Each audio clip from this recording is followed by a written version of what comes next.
Hey guys, this is Christina Selena reporting from two parts of the world. And today we're going to talk about what do architects really even do?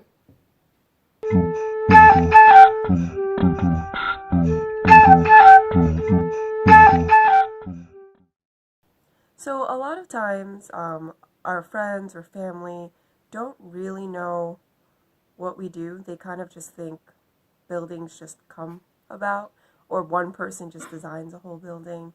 It doesn't help that on TV, that architects are usually portrayed very like vaguely, and it just shows like one person working from day to night, and then the next day there's a whole building design. There's a lot of different components and a lot of different teams that make a building come together, aside from just the architect. Yeah, so a lot of my friends actually, like people I've talked to, they think architects design the structure of the building, which could be true on like a small scale, but usually like that's the structural engineer. So even like people I know, they don't really exactly understand what we do. So like when you think about the world, you have like the environment and like how the environment makes you feel like when you're, I don't know, at a lake or on top of a mountain, like you have like a certain feeling about that space. And that's kind of what architects want to do is like create these feelings and create these spaces. And we spend, I mean, really, really most of our time in the built environment. We don't really spend, unfortunately, enough time in nature. But so architects are really designing our built environment, the environment around us, and it's kind of like a pretty big task.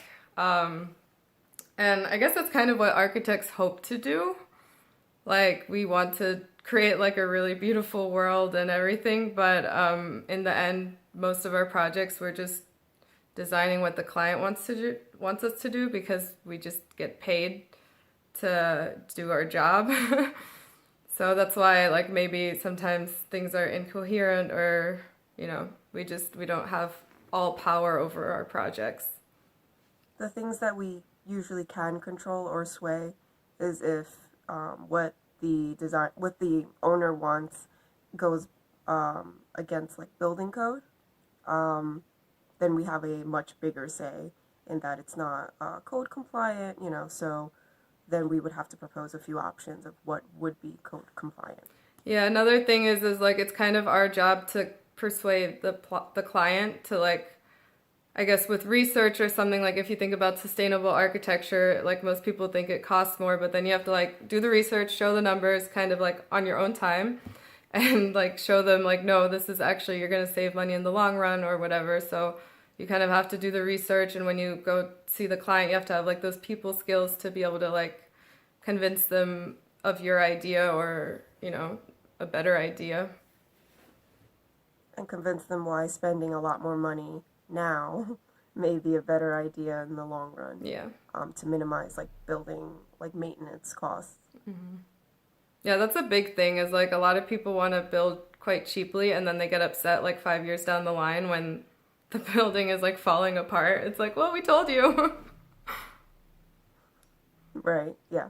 The good thing now, though, is the industry is definitely pushing for a lot more sustainability nowadays. So companies have come up with many different innovative solutions that are cheaper but still as effective. So I do think that that's like really good. I guess an example of that would be um, in the past when there's a new construction or when you're renovating an old building, they just usually throw out like whatever is in the existing building. But a lot of companies, such as carpet manufacturers, will do like a program where they take back that carpet, especially if it's theirs, so that they can just remake the carpet into a new carpet and into a new design. And that like takes a lot of waste, like in a larger scale. When a lot of different companies are doing this for a lot of different products, this takes out a lot of waste from our earth. Yeah. So to think about like what an architect does day to day, I guess you don't always get awarded the project right away. So sometimes you have a client that you've worked with like consistently for years. For instance, I had a firm that worked with YMCA's and they knew what we did and they just gave us every new project in the area and there was no competition for it.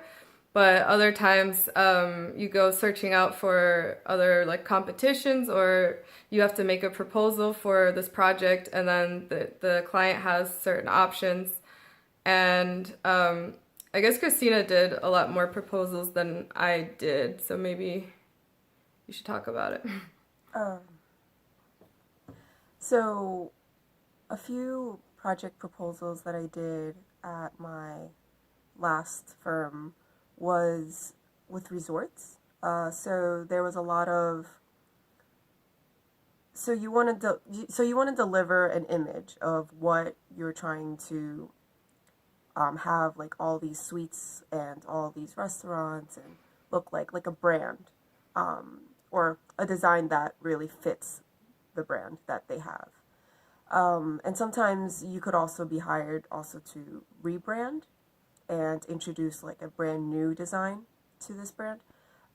So I did a few proposals for a big resort company, and that would usually involve the interior designers doing their part on what they want the design to be in the rooms and in the restaurants and like the overall feel and vibe of the resort.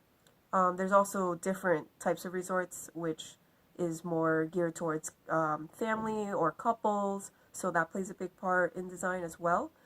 So in the proposals, besides the image, we also have to deliver a room count to accommodate what the client wants and what is actually feasible in what they have, or even if we propose a new building on the resort, to see how all that would fit together. So there's a bit of a master plan that also needs to be done usually,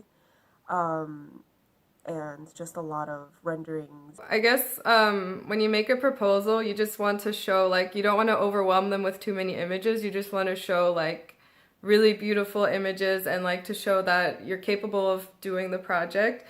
And, yeah, that's about it. Like, you don't really go into the construction or anything. It's just, like, a few images to really, like, sell that, you know, you're the best option. Your firm is the best option.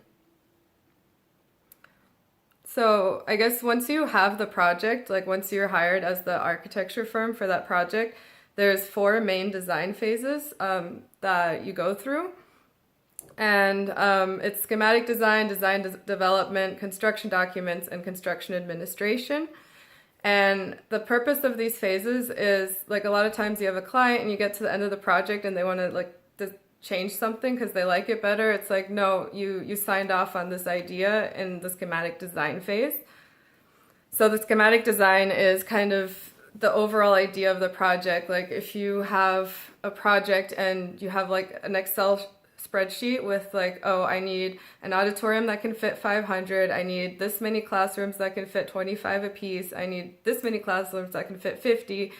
And you take all those things and you kind of start to like make shapes and like move them around and kind of come up with like a layout for that project so that you can like get the entry sequence. And you also start to think like, well, maybe a big auditorium, it needs multiple exits because of the fire code.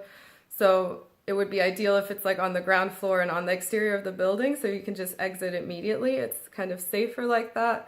And you don't have to make the hallways super, super big. But yeah, you just like kind of do the really basic things and you kind of have it like color coded, like classrooms are blue and auditorium is red and like really simple to understand. And at the end of that, the client signs off on that. And that's probably like, if they want to go back to that phase after the fact, I think they have to like pay extra. Like that's like an extra Yeah, it would be thing. a change order. Yeah. Yeah, depending on the scale of the change, like if it's just like a finish change, Yeah. or like a finish as in like a wall color or like the flooring needed, but also like a lot of that, like by the time you get to finishing construction documents, a lot of that is already being ordered. So unless they're doing a really slow process, So it's being ordered, so then you would just be wasting the money that you've already, Yeah. you know, bought the products for.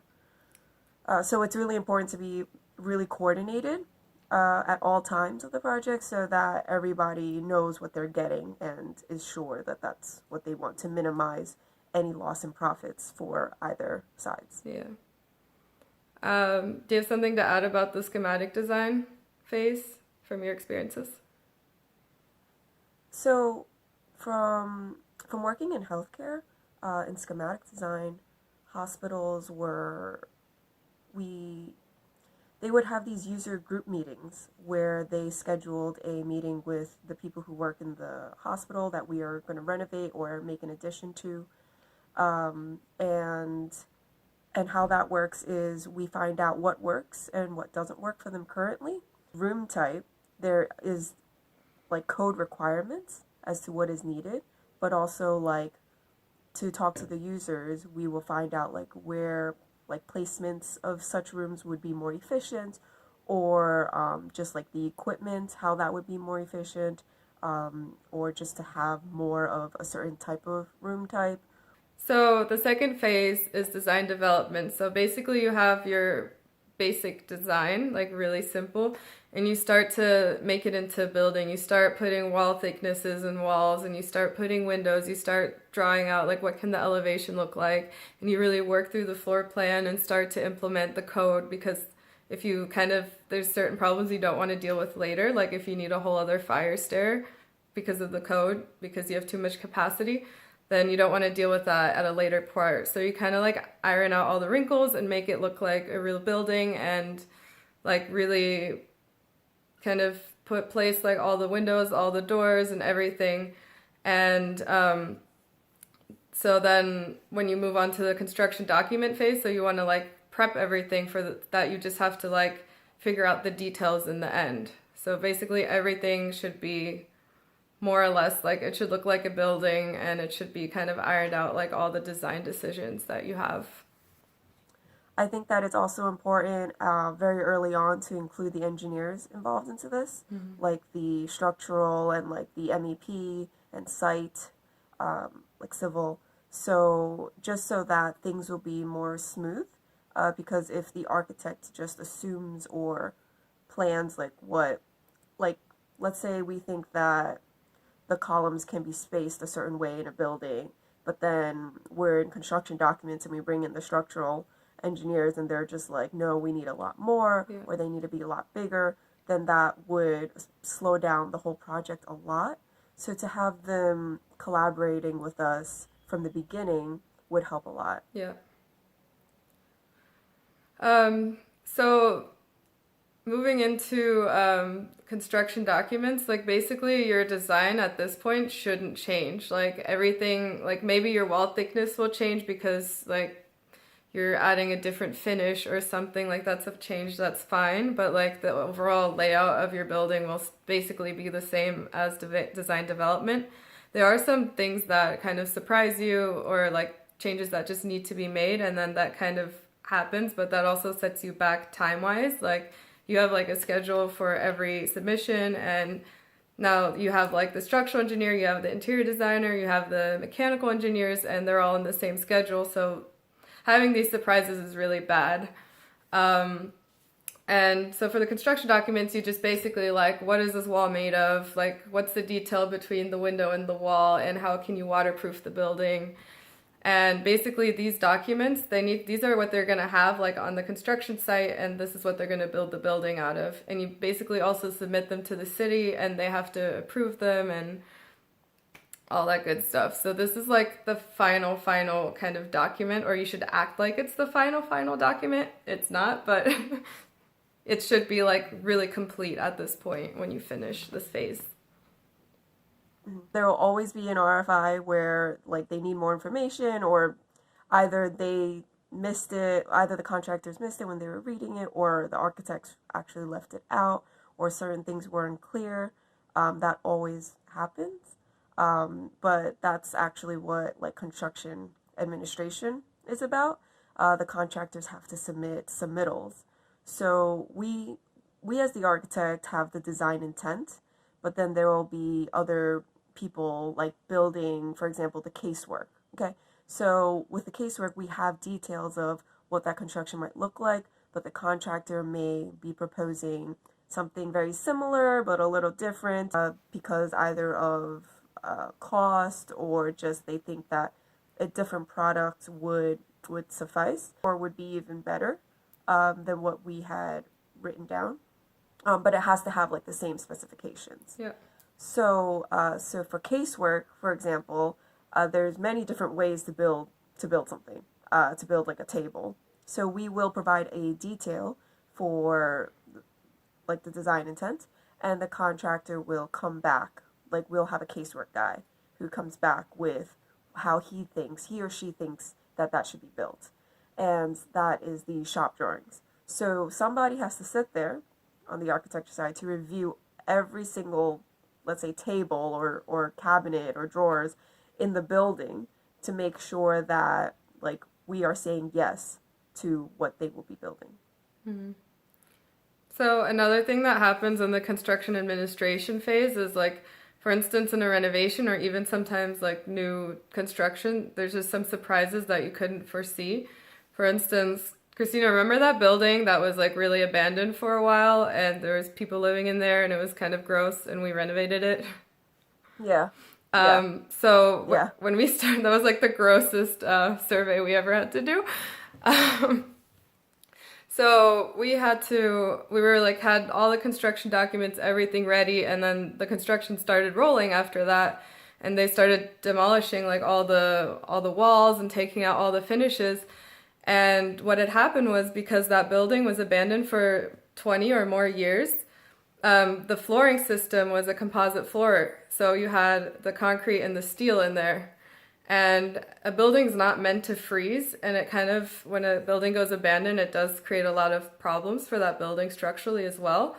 So you had the concrete, and then you had the steel in the middle, and that steel would contract when it froze, and then in the summer it'd expand again, actually cracked a lot of the concrete. So the contractor called us and was like, there's some areas that there's like less than an inch of concrete left of that floor. And we were like literally walking up and down that hallway like all the time. And we never knew that the structure was so compromised. So once they took out like the wooden flooring off of that, they realized like, oh, we need to expand the scope of this building after we already finished like all the drawings. So we had to go back and kind of redo a lot of sections and details to show that we are in fact basically redoing some of the floors that have been damaged by the freezing temperatures. And so like that like affects the timeline of the project. And something that we forgot to mention earlier was like how many different types of like players there are, right, to construct the building. And so the architect is pretty much in the middle, and we have to deal with the, like I said earlier, the MEP and the structural and the civil, other parties that are involved. So because we're the middle person with our drawings, like everybody sends us drawings and we compile them together, and they're like linked files which need to be updated from time to time. So when one thing changes with one party, you know, like they might get mad at the architect. That's why everybody always hates the architect, when it could actually be another party's drawings that is conflicting with and not ours. Yeah.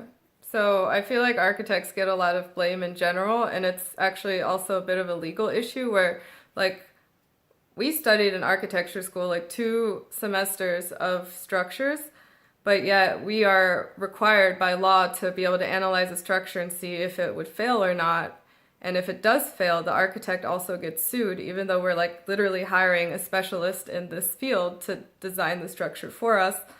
But it's just like we're required to know everything about all, like architects are in the middle and you have like all the little parts, all the other people, like Christina was saying, and we're kind of required to have a basic knowledge of all of them. So if anything goes wrong, like we are kind of seen as responsible for that. Liable. Yeah, liable, exactly.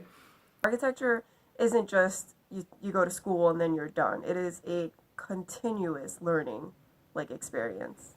Like you learn something new every day in other trades, and you know most of the time you can apply it, to what you do. Yeah.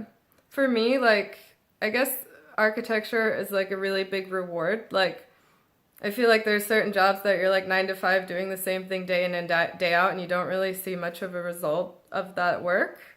Or it's just like a kind of continuous working. But I feel like for architecture, it's so rewarding, like in the end, when you're like literally drawing this building. And I remember I drew this elevation for a building, and like we happened to drive by, and I'm like, oh my God, that's the building I drew. It looks just like my drawing. And I was just like super excited. That was like the first time I ever saw like something I drew. And it's just like such a reward, and it makes like the work really worth it.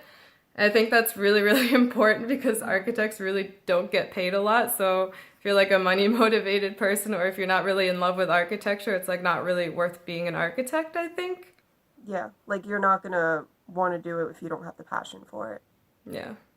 For our schedules, it might, some days it might be 9 to 5, but some days it might be, 9 to 7, 9 to 8, or like when there's a deadline, we might have to come in on the weekends. But usually, if a project is planned out right, usually if a project is planned out well without too many surprises, in the end, like we wouldn't have to work so much overtime.